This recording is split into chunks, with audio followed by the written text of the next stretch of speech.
Hi friends, welcome to నెర్పర్ YouTube channel. ఈరోజు మనం ఆర్ఆర్బి ఎన్టీపీసీ ఎయిత్ జనవరి రోజు జరిగిన షిఫ్ట్ టు మ్యాథ్స్ చూస్తున్నాం. ఓకే, సో ఇందులో ఫస్ట్ క్వశ్చన్, 3 వరుస సంఖ్యల నిష్పత్తి 2:3:4 మరియు వాటి మొత్తం 74 అయిన అతిపెద్ద సంఖ్యను కనుక్కోండి అంటారు. ఓకే, 3 వరుస సంఖ్యల మధ్య నిష్పత్తి 2:3:4 అంటే వాటి మొత్తం దీన్ని పార్ట్స్లో కన్వర్ట్ చేస్తే ఎన్ని పార్ట్స్ ఉంది టోటల్గా? ఇది 4, 3, 7, 2, 9. ఓకే, సో 9 పార్ట్స్ ఉంది. 9 పార్ట్స్ అనేది 74 అయితే అతిపెద్ద సంఖ్య కనుక్కోమంటుంది. అతిపెద్ద సంఖ్య ఎంత?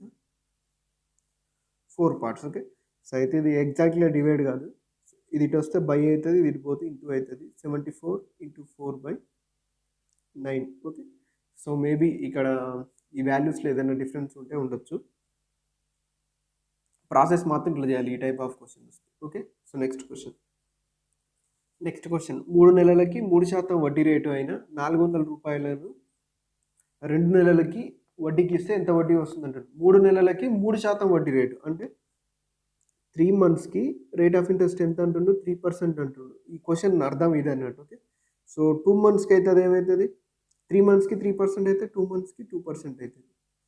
అయితే 400 రూపాయలకి 2 నెలలకి ఎంత వడ్డీ వస్తుందంట? 400 రూపాయలలో 2% కదా. ఓకే, సో 2 నెలలకి 2%, 1% ఎంత? 4. 2% ఎంత అవుతుంది? 1% మనకి 4 అని ఆల్రెడీ తెలుసు. 2% కనుక్కుంటే సరిపోతుంది. 2% ఎంత? 8. సో 8 అనేది మన answer. Next question. Okay, so 3/71 + 3/72 + 3/73 + 3/74 + 3/75 అనేది వేటితో భాగింపబడుతుంది? ఓకే, సో దేంతో డివైడ్ అవుతుంది అని అడుగుతున్నాడు. ఈ టైప్ ఆఫ్ క్వశ్చన్స్ వచ్చాయి మనం సింపుల్గా 3/71 కామన్ తీసుకోవాలి. సో ఫస్ట్ దాంట్లో 1 మిగులుతుంది, సెకండ్ దాంట్లో 3, థర్డ్ దాంట్లో 3², ఫోర్త్ దాంట్లో 3³ ఫిఫ్త్ దాంట్లో 3/4 మిగులుతుంది. అంతే కదా. 1, 2, 3, 4, 5 1, 2, 3, 4, 5 వచ్చేసినాయి. ఓకే, సో 3/71 × 1 + 3 + 3² అంటే 9, 3³ అంటే 27, 3/4 అంటే 81. ఓకే, సో వీటన్నిటిని యాడ్ చేయాలి. 81 + 9 అంటే ఇక్కడ ఆల్రెడీ 90 అని మనకు తెలిసింది. 27 + 3 ఎంత? 30. ఓకే, సో 90 + 30 అంటే 120. 120 + 1 అంటే 121. 3/71 × 121 అంటే ఇప్పుడు ఇది మొత్తం 121తోనైనా డివైడ్ అవుతుంది, లేదా 121 అనేది 11 మల్టిపుల్ కదా, 11 × 11 కదా. సో 11తోనైనా డివైడ్ అవుతుంది, 1తోనైనా డివైడ్ అవుతుంది. ఓకే, సో కింద ఇచ్చిన ఆప్షన్స్ని బట్టి మనం ఏదో చూస్ చేసుకోవాలంటే. ఓకే, సో మ్యాక్సిమం 11 ఇస్తాడు అనుకుంటున్నా ఆప్షన్స్లలో. నేను 11 కానీ 121 ఇచ్చే ఛాన్స్ ఉంది. 1 అయితే ఇవ్వరు, ఎందుకంటే 1తో ఏ నెంబర్ అయినా డివైడ్ అవుతుంది కాబట్టి. Okay, so next question. ఒక గది యొక్క పొడవు 12 సెంటీమీటర్లు, వెడల్పు 16 సెంటీమీటర్లు అయిన ఒక టైల్ యొక్క హైయెస్ట్ ఏరియా అంటుంది. ఓకే, సో అంటే మనం రూమ్ ఉంటుంది కదా, సో రూమ్లో టైల్స్ వేస్తాం కదా. అయితే 12 సెంటీమీటర్ల పొడవు, 16 సెంటీమీటర్ల వెడల్పు ఉన్న ఒక రూమ్లో ఎక్కువ ఏరియా ఉన్న, హైయెస్ట్ ఏరియా ఉన్న టైల్ వేస్తే దాని ఏరియా ఎంత ఉంటుంది అంటారు. ఓకే, సో ఎప్పుడైనా సరే దేనిదైనా సరే ఏది తీసుకున్నా మనకి ఏరియా హైయెస్ట్ ఉండాలంటే ఖచ్చితంగా 2 సైడ్స్ సేమ్ ఉండాలి అన్నట్టు. అంటే సో ఇది ఏ ఉంటే ఇది ఏనే ఉండాలి. ఓకే, సో 2 సైడ్స్ ఏముంటే హైయెస్ట్ ఏరియా వస్తుంది. కావాలంటే మీరు చెక్ చేసుకోండి. ఒక రెక్టాంగిల్, ఒక స్క్వేర్ తీసుకొని మీరు ట్రై చేయండి. హైయెస్ట్ ఏరియా రావాలంటే ఏమవుతుందంటే ఖచ్చితంగా 2 సైడ్స్ ఏముంటేనే హైయెస్ట్ ఏరియా వస్తుంది. ఓకే, సో అయితే ఒక టైల్ యొక్క హైయెస్ట్ ఏరియా ఇప్పుడు పొడవు 12 సెంటీమీటర్లు ఇచ్చింది మనకి, ఇక్కడ వెడల్పు 16 సెంటీమీటర్లు ఇచ్చింది. ఇందులో హైయెస్ట్ మనల్ని అడుగుతున్నాడు కాబట్టి వీటి యొక్క హెచ్సిఎఫ్ కనుక్కోవాలి మనం. ఓకే, సో హైయెస్ట్ అనేది ఎప్పుడు కనపడ్డా సరే మనకి ఇచ్చిన నెంబర్స్ యొక్క హెచ్సిఎఫ్ కనుక్కోవాల్సి వస్తుంది. ఓకే, సో హెచ్సిఎఫ్ అంటే 12కి 16కి హెచ్సిఎఫ్ ఎంత? సింపుల్గా డిఫరెన్స్ తీసుకుంటే 4 వస్తుంది. ఈ 4 రెండింటిని డివైడ్ చేస్తుంది కాబట్టి 4 అనేది హెచ్సిఎఫ్ అవుతుంది. ఇప్పుడు ఈ హెచ్సిఎఫ్ అనేది ఏమవుతుందంటే ఈ 2 సైడ్స్ అయితే టైల్ యొక్క, అంతే ఏం లేదు. సో 2 సైడ్స్ అయితే ఏరియా ఎంత? 4 4 16, 16 సెంటీమీటర్ స్క్వేర్ అనేది ఆ టైల్ వేయవలసిన టైల్ యొక్క హైయెస్ట్ ఏరియా అవుతుంది. Okay, so next question. పడవ యొక్క వేగం 15 మీటర్/సెకండ్, ప్రవాహ వేగం 3 మీటర్/సెకండ్. పడవ ప్రవాహ దిశలో వెళ్ళి మళ్ళీ తిరిగి రావడానికి 10 నిమిషాలు అవుతుంది అయినా దూరం కనుక్కోండి అంటాడు. ఓకే, నిన్న కూడా సేమ్ ఇలాంటి క్వశ్చన్ చూసాం మనం. సో ఇక్కడ స్పీడ్ అనేది మీటర్/సెకండ్స్లలో ఉంది కదా, సో మనం టైంని సెకండ్స్లో కన్నా మార్చుకోవాలి, లేకపోతే ఇక్కడ మీటర్/సెకండ్స్లో దాన్ని మినిట్స్లో కన్నా మార్చుకోవాలి. నేను టైంనే సెకండ్లోకి మార్చుకోవాలనుకుంటున్నా. సో టైం కావాలంటే మనం ఏం చేయాలి? డిస్టెన్స్ బై స్పీడ్ తీసుకోవాలి కదా. ఓకే, సో నేనేమనుకుంటున్నా అంటే డిస్టెన్స్ని డి అనుకుంటున్నా. ఓకే, సో ప్రవాహ దిశలో వెళ్ళింది కదా, సో ప్రవాహ దిశలో వెళ్తే స్పీడ్స్ యాడ్ అవుతాయి కాబట్టి so 15 plus 3 18 metre per second కదా. సో మీటర్ ఫర్ సెకండ్లో తీసుకుంటున్నా. మళ్ళీ సేమ్ ఇదే డిస్టెన్స్ని రిటర్న్లో వచ్చింది కదా, సో తిరిగి వచ్చింది. ఇప్పుడు స్పీడ్ సేమ్ అయితే మైనస్ అయితే 15 మైనస్ 3 ఎంత 12 మీటర్ ఫర్ సెకండ్. సో ఓవరాల్గా ఇక్కడ 10 మినిట్స్ అంటే దీన్ని సెకండ్స్లోకి తీసుకుంటే ఎంత అవుతుంది, 10 ఇంటూ 60 600 సెకండ్స్ పట్టింది కదా. ఓకే, ఇప్పుడు నేను ఏం చేస్తాను అంటే ఈ డిస్టెన్స్ని ఆప్షన్స్లోంచి సబ్స్టిట్యూట్ చేస్తా. సో ఇట్లా నాకు 600 సెకండ్స్ ఏదైతే వస్తుందో అంటే ఇప్పుడు డిస్టెన్స్ని మీటర్లలో చేయాలన్నట్టు. ఓకే, సో డిస్టెన్స్ని మీటర్స్లలో మనకి ఆప్షన్స్లలో మీటర్స్లో ఇస్తే మీటర్స్లో డైరెక్ట్ సబ్స్టిట్యూట్ చేయండి. ఒకవేళ కిలోమీటర్లు ఇస్తే మీటర్లో కన్వర్ట్ చేసి డిస్టెన్స్ ప్లేస్లో సబ్స్టిట్యూట్ చేస్తే మనకి ఈక్వల్ టు యూతలో 600 సెకండ్స్ ఏదైతే వస్తుందో అదే మన ఆన్సర్. ఓకే, సో లేదు దీన్ని సాల్వ్ చేయాలంటే మనకి ఎక్కువ టైం తీసుకుంటుంది అంతే. సాల్వ్ చేయడం పెద్ద కష్టమేం కాదు, టైం ఎక్కువ తీసుకుంటుంది. Okay, so next question. a square plus B square is equal 2437 మరియు రూట్ ఏ ఈజ్ ఈక్వల్ 7 అయినా బీ ఈజ్ ఈక్వల్ టు ఎంత అంటుంది. ఓకే, సో ఇక్కడ నుంచి ఫస్ట్ అయితే ఏ కనుక్కుందాం. రూట్ ఏ ఈజ్ ఈక్వల్ 7 అంటే ఏ ఈజ్ ఈక్వల్ టైం అయితే 49 అయితే స్క్వేరింగ్ అని బోత్ సైడ్ చేస్తాం. మళ్ళీ ఏ స్క్వేర్ కావాలి మనకి, A square is equal 49 square. Okay, so 49 square మనం ఏం రాసుకోవచ్చు, 50 మైనస్ 1 హోల్ స్క్వేర్ రాసుకోవచ్చు కదా. సో 50 మైనస్ 1 హోల్ స్క్వేర్ అంటే 50 స్క్వేర్ అంటే 2500 A square plus B square minus 2ab minus 2ab అంటే 100 ఇంటూ 1 వస్తుంది కదా, 2ab 2 ఇంటూ 50 100 ఇంటూ 1 అంటే 1 వస్తుంది. ఓకే, సో మైనస్ 100 2500లోంచి ప్లస్ 1 2501లోంచి 100 తీసేస్తే ఎంత 2401 వస్తుంది. ఓకే, సో ఇక్కడ వరకు మీకు ఐడియా ఉందని అనుకుంటున్నా. సో ఇక్కడ చూడండి ఏ స్క్వేర్ వాల్యూ మనకు తెలుసు. Okay, so A square value direct substitute చేద్దాం. ఎంత వచ్చింది 2401 plus B square is equal to 2437. B square is equal to ఎంత 2437 మైనస్ 2401. ఓకే, సో తీసేస్తే ఎంత వస్తుంది 36 వస్తుంది. Okay, so B square is equal 36 అయితే B is equal to root 36 square it పంపిస్తే రూట్ అవుతుంది. Okay, so B is equal to ఎంత 6 మన ఆన్సర్. Okay, next question. సో 105లో 2/5 అనేది 48లో 3/4 కంటే ఎంత ఎక్కువ ఉంది అంటుంది. ఓకే, సో సాల్వ్ చేస్తే 105లో 2/5 కదా, 5 2 10 5 1 5 21 2 ఎంత 42. ఓకే, సో 48లో 3/4 4 1 4 4 8 సో 12 3 36 ఎంత ఎక్కువ ఉందంటే సింపుల్గా డిఫరెన్స్ చెప్పొచ్చు కదా మనం. ఓకే, సో 36 అంటే 12 రావాలంటే మనకి ఎంత ఉండాలి 6. ఓకే, సో 6 ఎక్కువ ఉంది. Next question. 356yx అనేది 90తో భాగించబడితే y మైనస్ x ఎంత అవుతుంది అంటాడు. ఓకే, సో 90తో భాగించాలంటే మనకి తెలుసు ఆల్రెడీ 9తో భాగించాలి 10తో భాగించబడాలి. ఓకే, సో 10తో భాగించబడాలంటే ఖచ్చితంగా యూనిట్ డిజిట్ 0నే ఉండాలి. ఓకే, సో యూనిట్ డిజిట్ 0నే ఉండాలి కాబట్టి 356y తర్వాత 100% ఇక్కడ 0 ఉంటేనే మనకి 90తో భాగించబడుతుంది. ఓకే, నెక్స్ట్ ఒకటి వచ్చేసింది మనకి x వాల్యూ 0 వచ్చేసింది, y వాల్యూ కనుక్కోవాలి. సో y వాల్యూ అనేది ఇప్పుడు ఏ నెంబర్ అయినా మనకి 9తో డివైడ్ అవుతుందంటే ఖచ్చితంగా సమ్ ఆఫ్ ది డిజిట్స్ 9తో డివైడ్ కావాలి. ఓకే, సో ఇక్కడ 6 3 9. ఓకే, సో 9 అయిపోయినాయి. ఇంకా 5 తర్వాత y ప్లస్లో ఎంత ఉంటే మళ్ళీ 9 అయితే అంటే 4 ఉండాలి అంతే కదా. సో 6 3 9 5 4 9 అయిపోతుంది. అంటే y ప్లస్లో ఎంత ఉండాలి 4. సో 4 మైనస్ 0 అంటే మన ఆన్సర్ ఎంత 4 అనేది మన ఆన్సర్ అవుతుంది. ఓకే, సో డివిజిబిలిటీ రూల్స్ అనేవి చాలా ఇంపార్టెంట్, నేర్చుకోండి. ఈ రూల్స్ మీద నేను ఆల్రెడీ క్లాస్ చేశాను. ఓకే, సో చూడండి ఇంట్రెస్ట్ ఉన్న వాళ్ళు. Next question. Okay, so next question మనకి ఏమొచ్చిందంటే 0.12 ఇంటూ 0.12 ఇంటూ 0.012 అంటుంది. ఓకే, సో కొద్దిసేపు ఇవన్నీ 12s అనుకుందాం. 12 into 12 into 12. Okay, so 12 cube ఎంత మనకు తెలుసు కదా 1728 కదా. సో 12 క్యూబ్ అనేది 1728. ఇక్కడ 3 తర్వాత పాయింట్ ఉంది, ఇక్కడ 2 తర్వాత, ఇక్కడ 2 తర్వాత, అంటే ఓవరాల్గా 7 తర్వాత పాయింట్ పెట్టాలి మనం.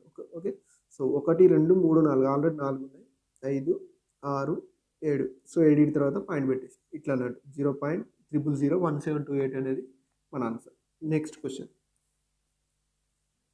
2 సంఖ్యలు 19:48 నిష్పత్తిలో ఉన్నాయి. వాటి యొక్క హెచ్సిఎఫ్ 11 అయినా 2 సంఖ్యలు కనుక్కోండి. ఓకే, సో ఎప్పుడైనా రేషియో ఇచ్చి హెచ్సిఎఫ్ ఇచ్చింది అనుకోండి, ఆ 2 నెంబర్ ఖచ్చితంగా రేషియో ఇంటూ హెచ్సిఎఫ్ అయితే. ఎందుకు అంటే హెచ్సిఎఫ్ అంటే ఖచ్చితంగా రెండిట్లలో ఉంటుంది కదా. సో మన రేషియో చేసినప్పుడు ఫస్ట్ కట్టేది హెచ్సిఎఫ్ అన్నట్టు. ఓకే, సో అందుకే రేషియో మెథడ్లో మనం హెచ్సిఎఫ్ కనుకోవచ్చు, ఎల్సిఎం కనుకోవచ్చు. మీకు ఆల్రెడీ ఇంతకుముందుకు ఎల్సిఎం గురించి చెప్పాను రేషియో మెథడ్లో. సో హెచ్సిఎఫ్ కూడా ఏదైతే పర్ఫెక్ట్గా కట్ అయ్యి షార్టెస్ట్ ఫామ్ వస్తుందో, సో ఆ కట్ అయింది ఏంటంటే మనకి హెచ్సిఎఫ్ అని చెప్పొచ్చు. ఓకే, సో ఒక నెంబర్ 19x11 అవుతుంది, ఇంకొక నెంబర్ 48x11. 19x11 అంటే ఎంత వస్తుంది? 11 9 99, 11 9 11 కోట్ల 11 ప్లస్ 9 ఎంత? 20 కదా. సో 209 అవుతుంది ఇది. 48x11 అంటే 88, 44 ప్లస్ 852, 528. ఓకే, సరే నెక్స్ట్ క్వశ్చన్. ఒక చతురస్రం యొక్క కర్ణం √200 ఒక దీర్ఘ చతురస్రం యొక్క పొడవు వెడల్పుల నిష్పత్తి 5:1 అయినా వీటి యొక్క వైశాల్యాలు సమానం అయినా దీర్ఘ చతురస్రం పొడవు వెడల్పు కనుక్కోండి అంటుంది. ఓకే, సో చూడండి ఇప్పుడు చతురస్రం యొక్క కర్ణం మనం మామూలుగా అయితే A√2 అంటాం కదా. So A√2 is equal to √200 ఇచ్చింది కదా మనకి కర్ణం అనేది. సో √200 నేను ఏం రాసుకుంటున్నా? 100 × 2 రాసుకోవచ్చా? సో 100 బయటికి వస్తే 10 అవుతుంది కదా. So A√2 is equal to ఎంత? 10√2. √2 క్యాన్సిల్ అయితే A ఈజ్ ఈక్వల్ 10 కదా. ఓకే, సో A 10 వస్తే దీని ఏరియా ఏమవుతుంది? A² అనేది 100 అవుతుందా కాదు? Okay, so A² 100. ఏరియా అంటే చతురస్రం యొక్క ఏరియా 100 వచ్చింది. ఈ చతురస్రం యొక్క ఏరియా అనేది దీర్ఘ చతురస్రం యొక్క ఏరియాకి సమానం అంటున్నాడు, అంటే వైశాల్యానికి సమానం అంటున్నాడు. సో L/B కదా. సో ఒకటి 5x అనుకుంటున్నా, ఇంకొకటి x అనుకుంటున్నాను, ఎందుకంటే రేషియోలో కదా, ఏం లేకపోతే x అనుకోవాలి మనకి, ఎందుకంటే ఇక్కడ స్క్వేర్ కాంపోనెంట్ వస్తుంది కాబట్టి మనకు అదర్ టైమ్స్ అనుకోవాల్సిన అవసరం లేదు. 5 2 10 కదా. Okay, so x² is equal 20 వచ్చింది. x ఈజ్ ఈక్వల్ టు ఎంత? √20. √20 అంటే 2√5 వస్తుంది. ఓకే, సో అంతే కదా, 4 5 20 కాబట్టి x ఈజ్ ఈక్వల్ 2√5. సైజ్ ఒకటి ఏమొస్తుంది? ఒకటి 10√5 వస్తుంది, ఇంకొకటి √5 వస్తుంది. ఓకే, సో మేబీ ఇక్కడ ఏరియా కాకుండా పెరిమీటర్స్ ఏమనొచ్చు, లేకుంటే వేరేది ఏదైనా కావచ్చు. సో ఏరియా ఈక్వల్ అయితే ఇట్లా ఉంటుంది. ఒకవేళ చుట్టుకొలత ఈక్వల్ అన్నాడు అనుకోండి, చూద్దాం అది కూడా, ఎందుకంటే √5లో వచ్చింది కదా. సో √5లో మేబీ రాదనుకుంటున్నాను, ఎందుకంటే ఈ టైప్లో సైడ్స్ అయితే ఉంటామని అనుకుంటున్నా. ఉంటే ఉండొచ్చు కూడా, క్వశ్చన్ ఇస్తే ఇవ్వచ్చు. ఒకవేళ చుట్టుకొలత సమానం అనుకుంటే చూడండి, మనకి ఇక్కడ చుట్టుకొలత సమానం అనుకుంటే దీని చుట్టుకొలత ఏమవుతుంది? A ఈజ్ ఈక్వల్ 10 వచ్చిందంటే చుట్టుకొలత 4A కదా. సో 4A ఈజ్ ఈక్వల్ 40 అవుతుంది. దేనిది? మనకి చతురస్రాంది. ఓకే, సో రెండింటి యొక్క ఇక్కడ చుట్టుకొలతలు సమానం అనుకుందాం. ఇప్పుడు వైశాల్యాల ప్లేస్లో చుట్టుకొలతలు సమానం అనుకుంటే, ఓకే, సో దీన్ని 40 వచ్చింది, చతురస్రంది 40 వస్తే దీన్ని ఏం రావాలి? 2 × L+B తీసుకుంటాం మనం. ఓకే, సో 2 × 5x + x తీసుకుంటాం. Okay, so 40 is equal 2 × 6x. Okay, 2 20 40, 6x is equal. Okay, so 6x is equal to ఇది వచ్చింది 2 3 6, 2 5 20. Okay, so 3x is equal 10 వచ్చింది. x ఈజ్ ఈక్వల్ టు ఎంత వస్తుంది? 10/3 వస్తుంది. So 5x is equal to something వస్తుంది అన్నట్టు. Okay, so 5x is equal to ఎంత వస్తుంది మనకి? ఇక్కడ 10/5 వస్తుంది అంతే. సారీ, 50/3 వస్తుంది. 5x x ఈజ్ ఈక్వల్ 10/3 వస్తే 5x ఈజ్ ఈక్వల్ టు ఎంత? 50/3 వస్తుంది. ఓకే, సో మీ ఇష్టం, క్వశ్చన్ ఎట్లా వస్తే అట్లా చేసేయండి. Next question. Okay, so next question, tan 225 ఎంత అంటారు. ఓకే, సో దీన్ని మనం ఏం రాసుకోవచ్చు? tan 180 + θ ఫార్ములా రాసుకోవచ్చు కదా. So tan 180 + 45. tan 180 + θ అంటే మనకి ఇక్కడ తెలుసు కదా. Okay, so all silver tea cups అంట మనకి ఇక్కడ. Okay, so all silver tea cups అంటే ఆల్ అంటే ఇక్కడ అన్నీ ఉంటాయి. ఓకే, సో 90 అది 0 + θ 90 - θ స్టార్ట్ అయ్యి 90 + θ 180 - θ, ఇక్కడ 180 + θ ఉంటుంది. ఓకే, సో 180 + θ అనేది థర్డ్ క్వాడ్రంట్ ఏంటిది? పాజిటివ్. ఓకే, సో ఇక్కడ పాజిటివ్ అవుతుంది కాబట్టి tan కాటు, సో ఆటోమేటిక్గా tan 180 + θ అనేది పాజిటివ్ అవుతుంది. tan 180 అంటే యాంగిల్ చేంజ్ కాదు కాబట్టి, సో tan 45 వస్తే tan 45 వాల్యూ ఎంత? 1. Okay, so next question. ఒక రాంబస్ యొక్క ఒక కర్ణం 16 మీటర్లు, భుజం 10 మీటర్లు అయిన రాంబస్ వైశాల్యం కనుక్కోండి అంటారు. ఓకే, సో మనం నార్మల్గా వైశాల్యం ఎంత? 1/2 d1 d2 ఫార్ములా యూసేజ్ చేస్తాం. ఓకే, సో వైశాల్యం కనుక్కోవాలంటే మనకి ఇక్కడ భుజం ఇచ్చిండు, A is equal to 10 meters ఇచ్చింది. ఓకే, సో వీటి మధ్య రిలేషన్ ఏంటిది?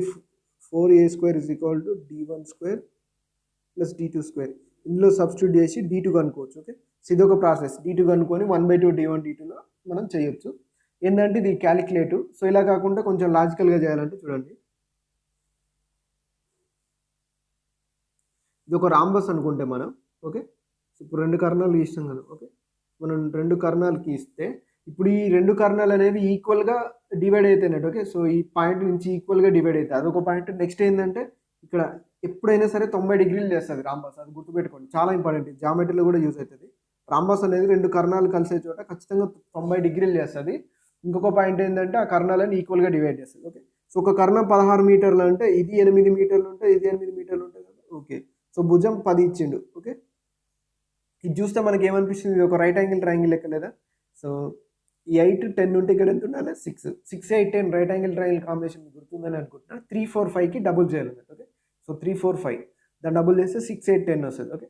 6 8 10 ఇది 6 ఉందంటే ఇది కూడా ఈక్వల్గా డివైడ్ చేస్తుంది కాబట్టి 6 ఉంటుంది. అంటే కర్ణాలు ఎంత, ఒకటి 16 ఉంటే ఇంకొకటి ఎంత 12 అన్నట్టు, okay. So 1/2 d1 d2, 2 6 12 16 96 96 square units, okay. So సెంటీమీటర్లు ఇస్తే స్క్వేర్ సెంటీమీటర్స్, మీటర్స్లు ఇస్తే స్క్వేర్ మీటర్స్, ఓకే. సో ఇక్కడ మీటర్స్ ఉంది కాబట్టి స్క్వేర్ మీటర్స్, 96 స్క్వేర్ మీటర్లు రాంబస్ యొక్క area, okay. Next question, okay. So next 5 అంకెల అతి చిన్న సంఖ్య 472 చే భాగింపబడేది. అంటే 472 చే భాగింపబడే 5 అంకెల అతి చిన్న సంఖ్య అన్నట్టు నేను రివర్స్లో రాసిన కోసం. సో చూడండి, 5 అంకెల అతి చిన్న సంఖ్య ఎంత మనకి, 2 3 4 5, ఇది 5 అంకెల అతి చిన్న సంఖ్య కదా, ఓకే. సో ఇది దీనికి దగ్గరలో ఉండాలంట మన ఆన్సర్, అంతే కదా. సో దీనికి దగ్గరలో ఉండి 472 చే భాగించబడాలి. అయితే నేను 472 చే భాగించబడాలి కాబట్టి 472 యొక్క మల్టిపుల్స్తోని మనం ఈ 10,000 దగ్గరికి వెళ్దాం. చూడండి, సో 472తో డివైడ్ అయ్యి ఇంకొకటి ఏంటి 4720 డివైడ్ అవుతుంది కదా 472తో, ఓకే. సో దీన్ని డబుల్ చేసినా కూడా డివైడ్ అవుతుంది కదా, ఓకే. సో 2 4 2 0 0 పక్క పెట్టేస్తే 2 4 2 14 2 4 8 1 9, ఓకే. సో 9440 డివైడ్ అవుతుంది 472తో, సేమ్ జస్ట్ డబుల్ చేసిన, సో 9440 ఇదే వచ్చింది మనకి, ఓకే. సో 9440 వచ్చింది కదా. సో దీనికి ఇంకొక 472 యాడ్ చేద్దాం, 472 యాడ్ చేసి యాడ్ కాకపోతుంది 2, అన్ని 472 మల్టిపుల్స్ తీసుకొని ఈజీగా ఉంటుంది. 7 4 11 4 4 8 1 9 9 9 9912. సో 9912 అనేది 4 అంకెలే, ఇంకొక 472 యాడ్ చేయాలి కూడా తప్పదు. సో ఇదే మనకు కావాల్సిన నెంబర్ అయితే 2 2 4 7 1 8 9 4 13 9 1 10, ఓకే. సో 10,384 అనేది అతి చిన్న సంఖ్య, 472తో భాగించబడే అతి చిన్న 5 అంకెల సంఖ్య వస్తుంది, ఓకే. సో మీరు ఏ ప్రాసెస్లో చేసినా ఇదే ఆన్సర్ వస్తుంది. ఇట్లా చేయడం వల్ల ఏంటంటే మన మీద ఎక్కువ స్ట్రెస్ పడదు, ఈజీగా అయిపోతుంది. 4700 ఇది 472, దీన్ని 4720 దాని డబుల్ మైండ్లోనే అయిపోతుంది 9440 వరకు, ఓకే. సో నెక్స్ట్ ఇంకొక 472 యాడ్ చేసుకుంటే మనకు ఐడియా వచ్చేస్తుంది ఎక్కడ దాకా వెళ్ళినామని, okay.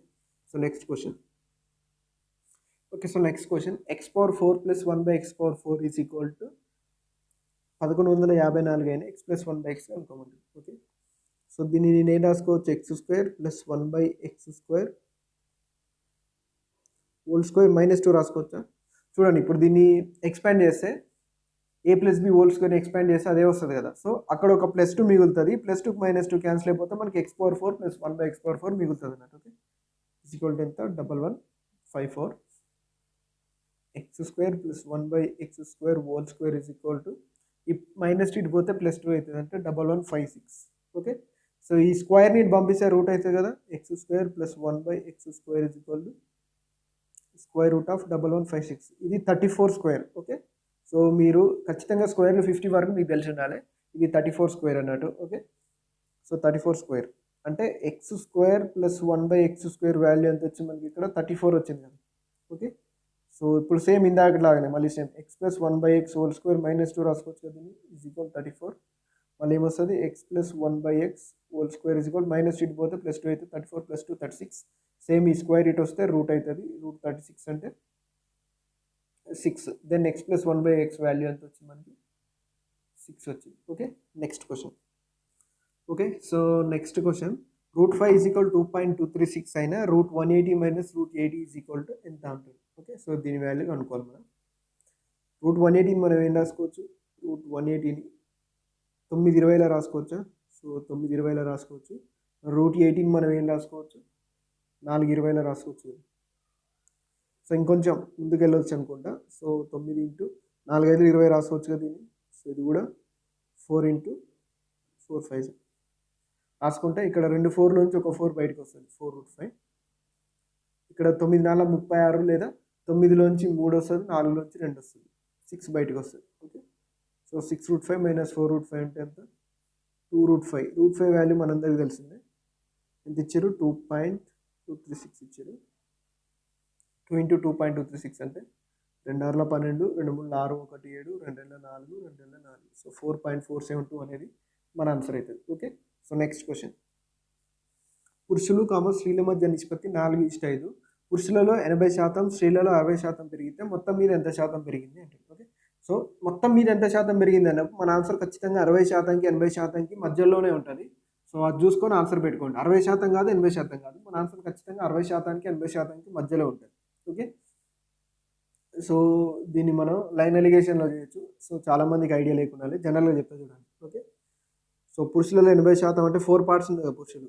Okay, so 4 parts of the 80%, plus స్త్రీలు 5 parts ఉన్నది కాబట్టి 5 parts ఆఫ్ ది 60%. ఇద్దరి పెరిగినాయి కాబట్టి ప్లస్ తీసుకుంటున్నా. సో ఓవరాల్ ఇద్దరు కలిపి ఎన్ని పార్ట్స్ ఉన్నారు, 9 parts ఉన్నారు అన్నట్టు. ఓకే, దీంట్లో 60 కామన్ తీసుకోవచ్చు, లేకపోతే మన ఇష్టం, నార్మల్గానే చేయొచ్చు. సో 4 ఎంబులు ఎంత, 32 ప్లస్ 5 6 30 డివైడెడ్ బై 9. 320 ప్లస్ 300 అంటే ఎంత, 620/9. ఓకే, సో 620/9 అంటే 9 6 54. ఓకే, సో 54 అంటే ఇంకా 6 ప్లస్ 2 8 అంటే 80 మిగులుతుంది. 80 మిగిలితే 9 ఎంబులో 72, ఇంకెంత మిగులుతుంది, 8. 68 8/9%. ఓవరాల్గా అయితే 68 8/9% పెరిగినట్టు. ఓకే, సో దీన్నే జనరల్గా మనం ఏం తీసుకోవచ్చు, ఒక 60 అనుకొని కూడా చేసుకోవచ్చు. ఒక 60 అంటే యావరేజ్ ఒక 60 పక్కన పెట్టేసుకుంటే డీవియేషన్ అంటారు దీన్ని మనం. ఓకే, సో యావరేజెస్లో డీవియేషన్స్ చెప్పినాయి కదా, సేమ్ అలాంటిది. 60 పక్కన పెట్టేసుకుంటే ఇంకా 4 మెంబర్స్లో ఎంత ఉంటుంది, 20 ఉంటుంది.